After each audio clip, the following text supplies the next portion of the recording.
nodding her head right now. Self-control. She said, I will not bob my head during this music. Laura Byrnes is here from CareerSource, Citrus Levy Marion, and she comes in every month or so to tell us about some jobs in our community. And it's always amazing to me what great jobs we have in our community.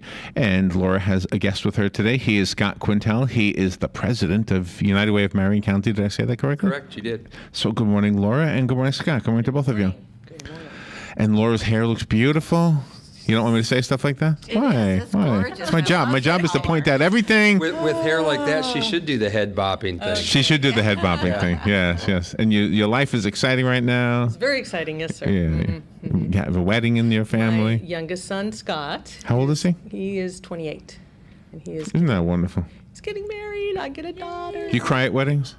I will cry at this one. I can guarantee that. Typically not crying Typically you don't. at weddings, but I'm pretty sure I'll be boo-hooing a bit. How many children do you have? I have two. Two. Sons. And is your older son married? He's not yet. Not yet. Okay, so this is your first marriage of your children. Yes, Okay. of the kids, yes. All right. Let's hope. Does he have a good job? That's my segue into what we're talking Scott? about. Yeah. He's a multitasker. He's finishing his degree at UF. Uh-huh. He is a assistant brew master at Tall Paul's Brewery or Really? Theater Brewery. Oh, and, nice. Yeah. My husband thinks that is just the best job Yeah. in the world. Any beer coming to the wedding? Pardon me? Will there be? I worded it badly, but will there be any beer at the wedding? Oh yes, there will be beer. I'm sure of that. He also writes Backstage Pass for the Gainesville Scene magazine, and he performs in a number of very nice bands. Go Pseudo Kids. Pseudo Kids is the name of the band he's in? Yes, sir. Oh, wow. And what does he play? He plays lead guitar, rhythm guitar, and he's a singer-songwriter. Nice, Just nice. Lead along with another Ocala young man, Fletcher Yancey, who is from Ocala. So Nice. And he shares the name with your guest, Scott. He does. He's got a great name. Great name. And how did you become the president of United Way? How long have you been the president? I think they flipped a coin, and I've been with United Way in other communities for 16 years. This is my fourth United Way. Oh, wow. Because each United Way is autonomous and it's a separate organization. So when you go from one to another, it's not like transferring within a large corporation like an IBM or something like that. It's actually going from one entity to another. But when I was going to college many years ago, I took a part-time job working at a nonprofit. It was an organization that worked with and sometimes competed with United Way, and that really is where I learned about nonprofits. Joined the first United Way in Lansing, Michigan. That's where I was born and raised, just outside Lansing, in 1998. And 4 United Ways later, and about a year ago, had the great opportunity to come down here to Ocala, Marion County. Brought my fiance with me, and in the last year we've gotten settled in. We love it. It's beautiful. Best winter of my life was 2014, 2015, of course. So we're really glad and excited to be here. Nice. Well, good to see you. Yeah, I think they made a good match. It sounds like you know what you're doing. And this is the only United Way that I've ever known, the one here in Marion County. And we've had nothing but good feelings from them. Rob and I have helped them out with a few different projects, and your predecessors, the other presidents, have always been outstanding. So, and what's really surprising for a United Way that's been around 53 years, like this one has, very few predecessors. We've had some folks that have stayed for a long period of time. Not a lot. Tony of James was there for how long? Tony James was there for. She'll kill me if she hears this, but it seems a century and a half. Tony is on the board currently. And very involved in the organization still. And so for someone like myself who knows United Way, but it's so important to get to know the community, she's been a great resource. And the board and the other folks have been fantastic in pointing me in the right direction and helping me get acclimated in,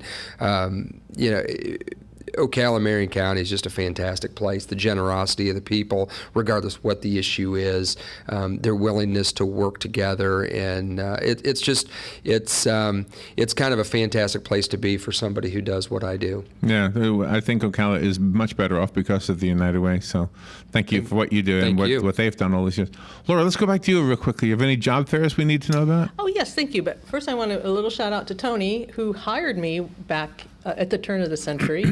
You worked for United Way? Say that, turn of the century. I was their VP of PR and marketing back in 2000 to 2002. That's your calling, isn't it? Or you don't, I did that. You just do it. And Tony was really my public relations mentor. I mean, she basically taught me. And what year was that? 2000 I started and left in 2002, I think.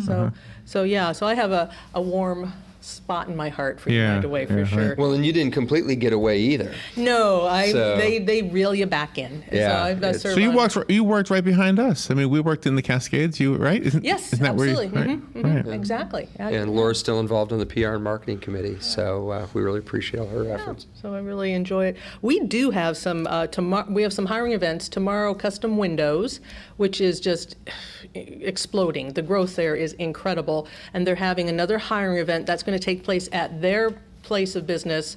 And also we're helping Manpower with a hiring event they're doing over at our One Stop. So go to our website, CareerSource, look at our calendar, and you can get the details for those. We do have 3 job fairs coming up. We had a job fair last week in Marion Oaks, which was pretty good for a first time. And if you've ever been out to Marion Oaks, and their community center is just fantastic, but you really have to know where want to get there, know where you're going, because it's not exactly I know. I get lost there a lot, yes. And we had more than 100 job seekers and a dozen or so employers come out. So thank you for everyone who participated in that. It was, I think, a good success. But we have a big one coming up in Lecanto at CF's campus in Lecanto on April 15th. And we get, 300 plus job seekers, and we have 30 employers committed for that one. Oh, wow. And if you're hearing this and you say, well, I'm in Ocala, well, guess what, folks? People commute for good jobs. And that's right. Good jobs don't know county barriers, so you are certainly welcome to go to that. We also have a youth job fair on April 21st at Howard Academy Community Center, and on April 22nd is our manufacturing job fair. We're participating with all the workforce development regions throughout Florida to have a job fair for manufacturers on that same day. So go to our website and you can get all the details. All right, and the website again? CareerSource, All right. Scott Quintel is here with Laura, and if you didn't, just for those just tuning in, he's the president of the United Way of Marion County. So are you here on Laura's segment to talk about jobs? Well, that's a part of it, and it's a big part of it. I think one of the things that we've got coming up is our annual meeting, which is going to be taking place next Tuesday. Shameless plug, it's at the Hilton that morning from 7:30 to 9 o'clock. Anyone from the community is invited to attend. Okay. And that's one of the things we're going to be talking about. United Way is really refining its strategic direction. It's been, as I mentioned earlier, in this community for so long. It has done, some great things that have helped people here. But one of the things that we've talked about and we've worked on in the last year is how do we magnify the impact we have? And so a lot of that is being done based on data and looking at the data from the community. So, Laura can speak better than I can about the jobs and both challenges and opportunities we have here in Marion County. And there are some other areas as well. So specifically what we're going to be doing at that annual meeting, and we can talk about more in detail this morning, is a report that the United Way of Florida released in November. It was called the ALICE report. And ALICE is an acronym. It stands for Asset Limited, Income Constrained, and Employed. So really what we're talking about is we're talking about folks that are living paycheck to paycheck, or folks that may be working 2 part-time jobs to create the income that they need to support themselves, or families that are just one anticipated financial emergency away from not being able to meet all their financial requirements. That's so many people too. It is. When you look at the data, and one of the things that's interesting about that report is the data is broken down by county. And And so when you look at that data for Marion County, the poverty level that the federal government established years ago, I think it was actually back in the early 70s that they established that, and it hasn't been updated since, talks about approximately 22% of the population in Marion County is below that poverty level. Is that right? Wow. When you take into account the Alice population that we're talking about here, that number goes from the low 20s all the way up to the mid 40s. That makes sense. So you're talking almost half the people in Marion County that, while they may be meeting all their needs today, that they are, a car repair bill that they didn't anticipate, or an appliance that breaks down in their house, that all of a sudden they've got to come up with that extra $200 to $400, and that puts them in a position that they can't meet their financial needs. And frankly, that's really the population that historically United Way has served. It's served those individuals they're making their ends meet. They're doing what they need to do. People to support trying their family. hard, yeah. And when something comes up, they need a little help, and that's why the things that we support are there. That's wonderful. And what is the hourly rate for the poverty report? Do you know? I don't know that hourly rate. There is in that report, as you look at that, it breaks it down for an individual, kind of what the anticipated costs are, and again, it's based on local data here in Marion County. It also breaks it down for a family of four.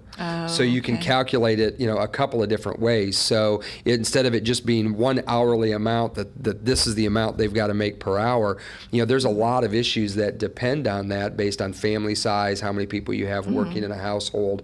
But household annual numbers are there in that report. Oh, okay. One of the things that I hope that we do, and that I like to try to make sure we do, is accomplished by Laura every time she's in here, and it is to give our listeners some information that really will make their lives better.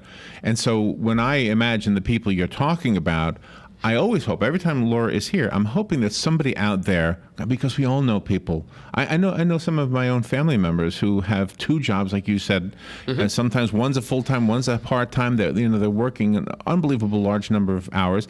They still have a car that's raggedy. Right. Everything's not exactly perfect. And Laura has some of these great jobs that she talks about. I always say, I hope somebody's listening to this. I hope they go to one of these job fairs. I hope they walk away with $20,000 extra a year than they were making, and working 40 hours a week for it instead of 80 hours a week. We have some good jobs here, and a lot of people are eligible for them and would qualify. So I love what both of you represent. Well, and you're talking about the number of folks that are kind of in that realm, and you're exactly right. One of the things that's going to be happening at that annual meeting, I'll speak about in a minute, is a panel discussion.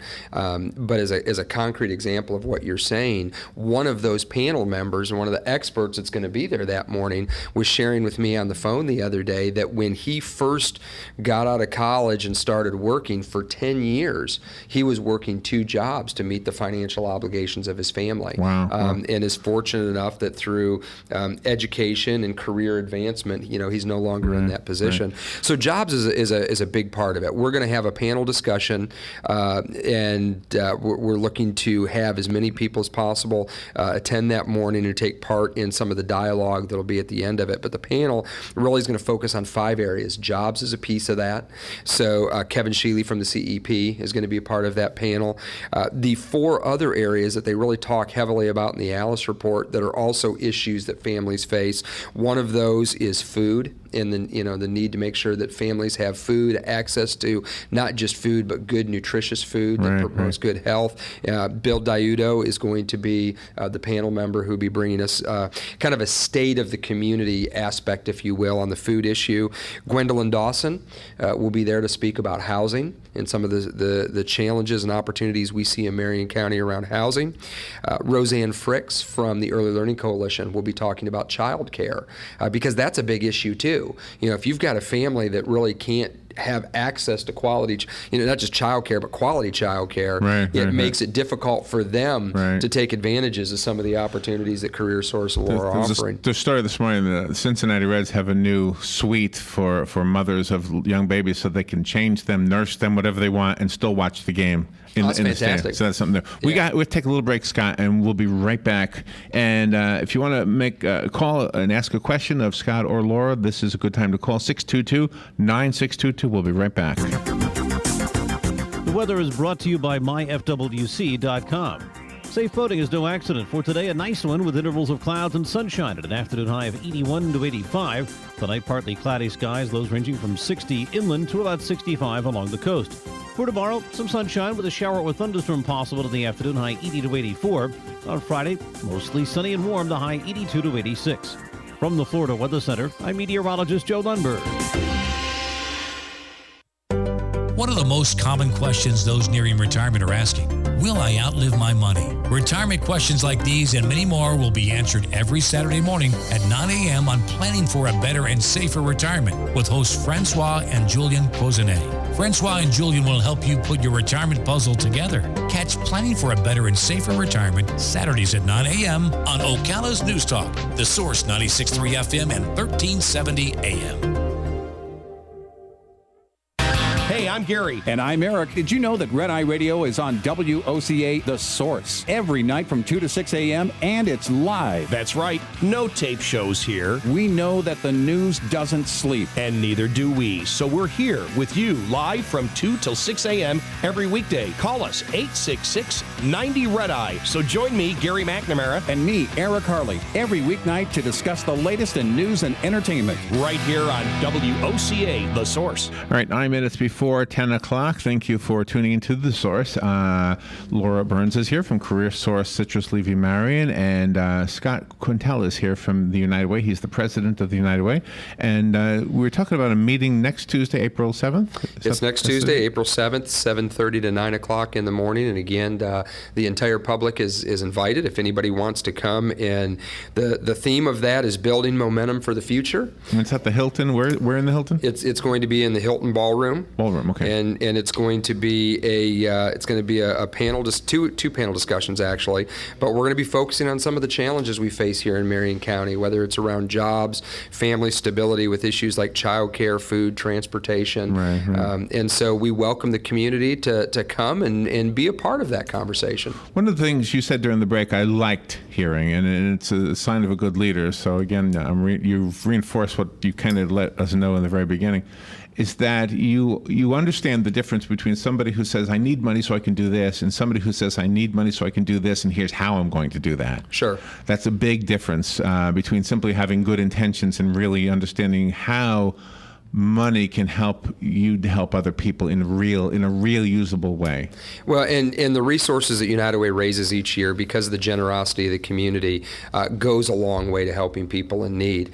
The reality is, though, in addition to that, there's a number of ways we can improve the community and help individuals that really don't require dollars. And so that's part of what we've been doing through the last part of 2014 and thus far in 2015, is restructuring how United Way operates around what we call community impact, which is, rubber meets the road, how we help individuals in the community. We've developed 3 new vision councils. Those vision councils will be debuted publicly at the annual meeting. They focus in the areas of education, income, and health. And so we've got some great leadership there for education.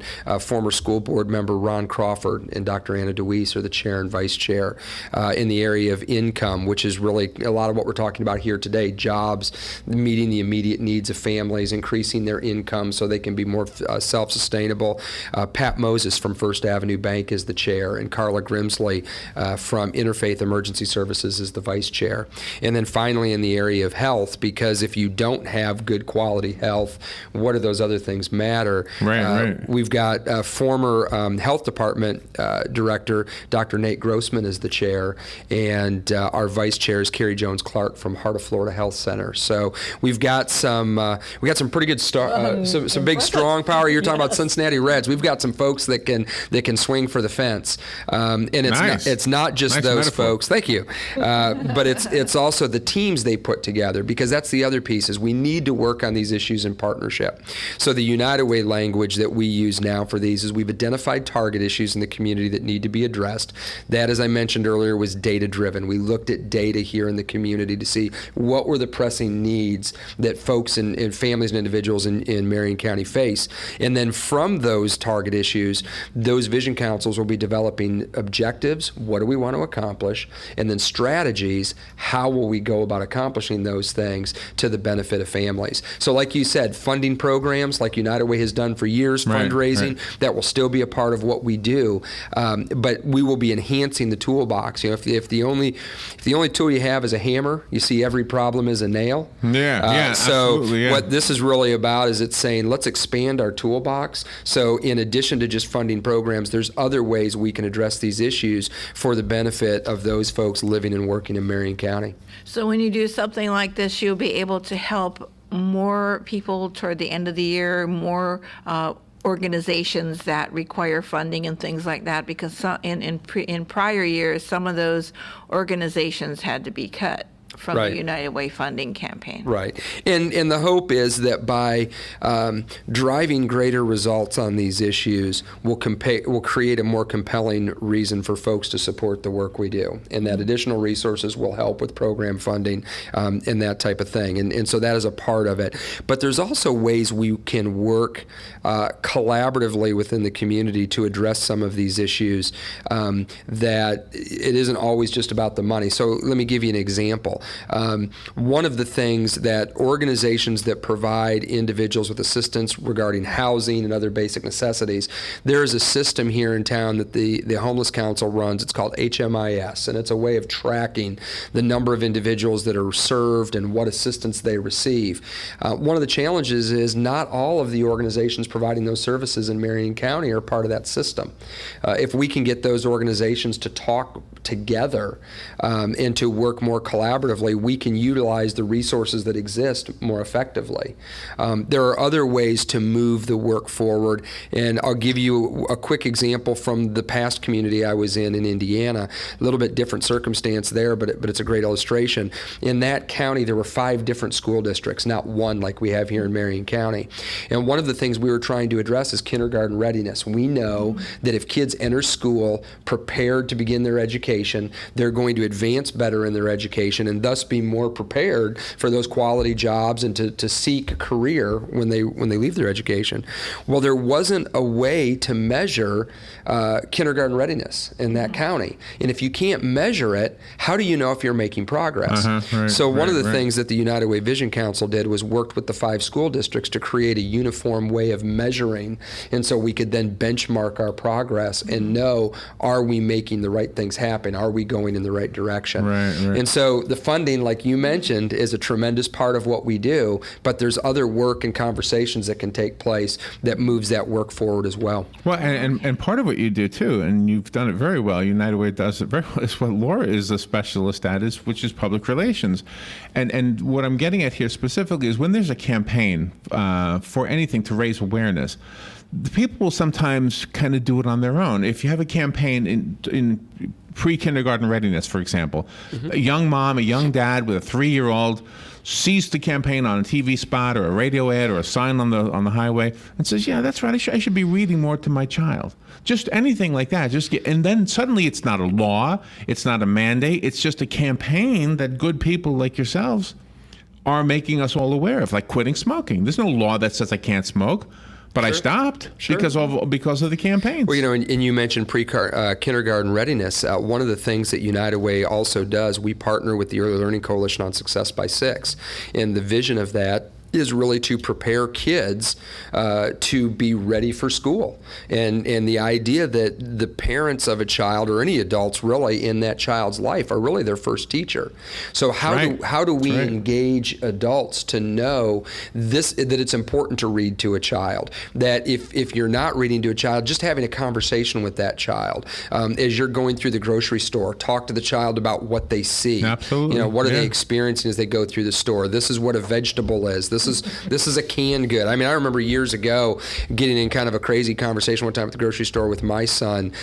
We were talking about the difference between liquids and solids. And it's like, okay, this is a box, that's a solid. This is a gallon of milk, this is a liquid. And just having those conversations. So that's one of the things that Success by Six does, is it works to make sure that families know that that's something they can do. Scott, we've had such a great conversation. I lost track of the time. We have 20 seconds. Do we have any websites we should be giving out right now? Any phone numbers? I would encourage folks to go to the United Way website, which is www.uwmc.org. There they can find out more about our vision councils. They can find out about the annual meeting. They can call us or connect with us there if they'd like to attend. Thank you, Scott. We'll get that phone number on the Facebook page. Thank you, Laura. Thank you. That was great. Indiana, now another state grappling with controversy over a religious objections bill. Arkansas Governor Asa Hutchinson says he'll sign it into law. Walmart, based in Arkansas, issued a statement saying he should veto it.